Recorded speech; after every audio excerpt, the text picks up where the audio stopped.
বেশ কয়েক বছর ধরেই চর্চায় রয়েছে দক্ষিণ ভারতের বিনোদন জগৎ। বাঁধাধরা ছক ভেঙে বেশ কিছু অন্য স্বাদের সিনেমা তৈরি করছেন দক্ষিণী পরিচালকরা। তাদের গল্প বলার ধরন প্রশংসা পাচ্ছে বিদেশের মাটিতেও। RRR সিনেমার গান নাটু নাটু পেয়েছে অস্কার। সুতরাং একথা বলতে দ্বিধা নেই যে দক্ষিণ ইন্ডাস্ট্রি কোনো অংশেই পিছিয়ে নেই। আর ঠিক সেই প্রসঙ্গ ধরেই এইরকমই একটি অতি জনপ্রিয় দক্ষিণী সিনেমাকে নিয়ে আজকের এই প্রতিবেদন। পুষ্পা, নাম শুনকে ফ্লাওয়ার সমঝা ফায়ার হ্যাঁ मैं। আশা করি কেউ ভুলে যাননি এই বিখ্যাত ডায়লগটি। ঠিক ধরেছেন, পুষ্পা দ্য রাইজ সিনেমা। 2021 সালে সিনেমাটি মুক্তি পাওয়ার পর থেকেই সিকুয়েল নিয়ে চরম উৎসাহ দেখা গিয়েছিল ভক্তদের মধ্যে। আল্লু অর্জুন এবং রশ্মিকা মন্দনার জুটি মন কেড়েছিল হাজার হাজার দর্শকের। পরিচালক সুকুমার বৃথা যেতে দেননি এই প্রবল উৎসাহ, মন রেখেছিলেন সবার। দেরি না করে তাই 2022 সালেই ঘোষণা করেছিলেন পুষ্পা 2 দ্য রুলের কথা। যেমন কথা ঠিক তেমন কাজ। 2024 সালের শুরু থেকেই গুঞ্জন শোনা গিয়েছিল যে বছরের মাঝামাঝি করে মুক্তি পাবে পুষ্পা 2 সিনেমাটি।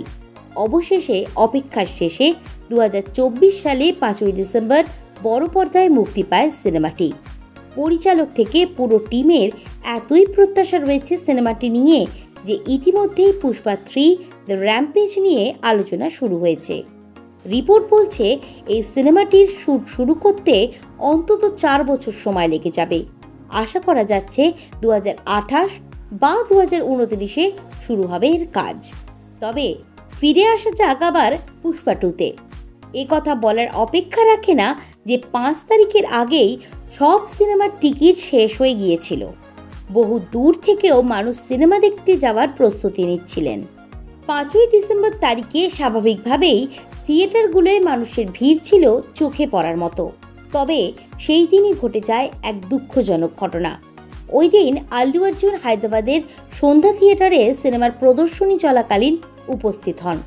অভিনেতাকে এক ঝলক দেখার জন্য উপচে পড়ে ভিড়।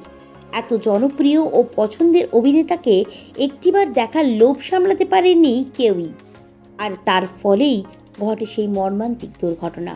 অভিনেতার উপস্থিতির সময় পদদলনের ঘটনা ঘটে, যার ফলে 39 বছর বয়সী ওই মহিলার মৃত্যু হয় এবং তার ছেলেও আহত হয়। পুলিশের মতে থিয়েটার ম্যানেজমেন্ট অভিনেতার আসার বিষয়ে সচেতন ছিল, কিন্তু আল্লু অর্জুনের টিম কিংবা থিয়েটার ম্যানেজমেন্টের কেউই আগাম কোনো সতর্কতা বার্তা দেয়নি যে তারা অনুষ্ঠানে উপস্থিত থাকবে।